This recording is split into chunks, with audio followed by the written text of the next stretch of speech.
माँ का लाडला। अरे बबलू बेटा, बड़ी ही मुश्किल से पाल पोस कर तुझे बड़ा किया है। तू जानता है, एक बार घर में दूध सिर्फ 1 गिलास ही बचा था। फिर माँ, फिर क्या हुआ? बेटा, चाय पीने का मन था, लेकिन मैंने ना पूरा ग्लास का दूध तुझे पिला दिया।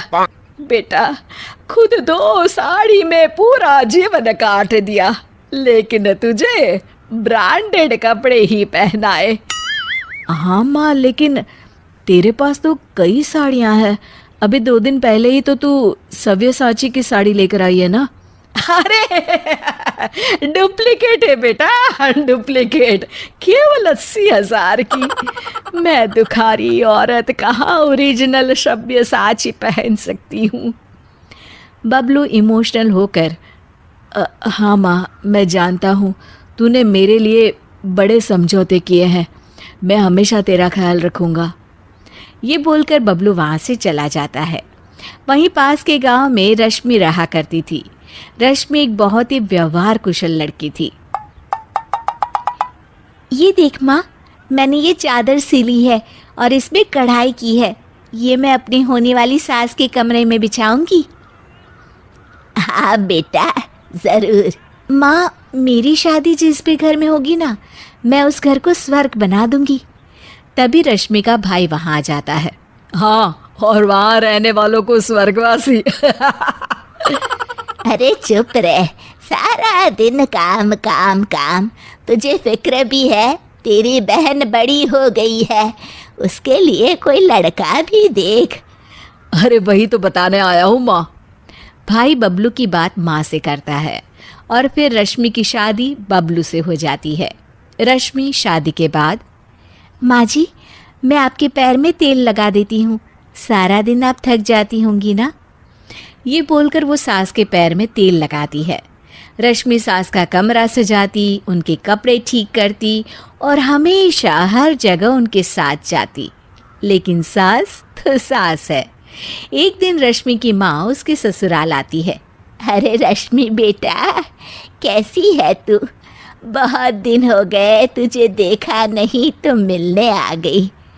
अरे माँ, आप बताया नहीं कि आप आने वाली हो, मैं आपके लिए कुछ अच्छा बनाती। तभी वहाँ रश्मि की सास आ जाती है। अरे बेटी के घर का तो पानी भी नहीं पिया जाता रश्मि बहू। वो तो बहुत पुरानी बात है माँ जी। माँ तो इतनी दूर से आई हैं, कुछ खाएंगी नहीं तो कैसे होगा? अरे नहीं नहीं रश्मि, कोई बात नहीं, बस तुझसे मिलने और तुझे देखने का मन था, सो चली आई। अच्छा, अब चलती हूँ। रश्मि को सास की बात का काफ़ी बुरा लगता है, लेकिन वो कुछ नहीं कहती। अगले दिन, अरे बबलू, तेरी सास आई थी कल, बेटी के घर आई और वो भी खाली हाथ। मैंने तो खड़े पैर ही वापस करवा दिया। ठीक किया माँ, आप जो कहेंगी करेंगी, वो कभी गलत हो ही नहीं सकता। रात में रश्मि बबलू के कमरे में आने का इंतज़ार करती है। आज तो मैं इनसे पूछ कर ही रहूँगी, ये क्या तरीका होता है? मेरी माँ इतनी दूर से आई और बिना कुछ खाए पिए चली गई। बबलू की माँ बबलू को कमरे के बाहर ही रोक लेती है। अरे बबलू बेटा, जरा पैर तो दबा दे। माँ, मैं थक गया हूँ, रात काफ़ी है, कल दोपहर में रश्मि दबा देगी। हाँ हाँ, तेरे लिए तो रात हो गई। जब तू छोटा था पूरी रात जगाता था, तब मैं सारी सारी रात तुझे गोद में लेकर बैठी रहती थी। हाँ माँ, ये तो सिर्फ माँ ही कर सकती है। और फिर वो माँ के पास जाता है और उसके पैर दबाने लगता है। पैर दबाते दबाते उसे नींद आ जाती है और वो वहीं माँ के पास सो जाता है। सुबह वो अपने कमरे में जाता है तो रश्मि उससे कहती है, कल आप कमरे में नहीं आए, मुझे आपसे बात करनी थी। हाँ हाँ, करते रहो बात, लेकिन याद देना आज मेरा ऑफिस भी है। देखिए, कल मेरी माँ आई और... हाँ हाँ रश्मि, छोटी सी बात का बवाल मत मचाओ। तुम्हारी माँ खाली हाथ ही आ गई, ये तो कोई तरीका नहीं होता ना। रश्मि समझ जाती है कि बबलू को उसकी माँ ने अच्छे से कान भरे हैं। वो उस वक्त तो कुछ नहीं कहती, लेकिन ठान लेती है कि वो सासू माँ को सुधार कर ही रहेगी। दोपहर में सास कहती है, अरे खाना खाने का वक्त हो गया है रश्मि, कहाँ हो तुम?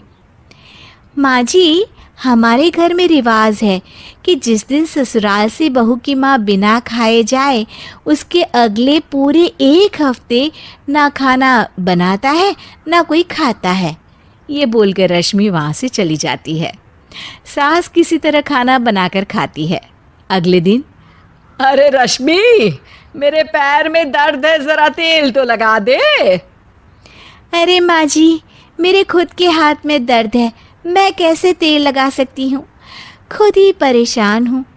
ये बोलकर वो फिर वहाँ से चली जाती है। सास परेशान होकर अपनी बेटी को बुलाती है कि वो रश्मि से बात करे। अगले दिन ननद कहती है, अरे भाभी, माँ की चाय का वक्त हो गया है, क्यों कोई उन्हें चाय नहीं देगा क्या?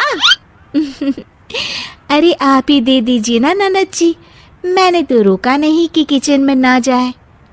ननद जाकर सारी बात बबलू को बताती है। अरे रश्मि, तुम्हें क्या हो गया है? क्या तुम भूल गई कि ससुराल में कैसे रहा जाता है? नहीं जी, बिल्कुल नहीं भूली मैं, लेकिन जहाँ मैं बेटी बनकर रह रही हूँ, हर किसी का ख्याल रख रही हूँ, वहीं मैं अपनी माँ की बेइज्जती भी बर्दाश्त नहीं कर सकती। हाँ माँ, भाभी तो सही कह रही है, इज्जत लेने के लिए सबकी इज्जत भी करनी ज़रूरी है। अगर मेरे ससुराल से मैं तुम्हें ऐसे भगा देती तो। अब समझ गई, माफ़ कर दो मुझे। रश्मि ने बहुत अच्छे से घर को चलाया, अपना समझ कर रही, और इतना ही नहीं, बबलू से ज़्यादा ख्याल भी रखा। लेकिन मेरा भी फ़र्ज़ था कि मैं उसकी भावनाओं को समझती। मुझे माफ़ कर दे बहू।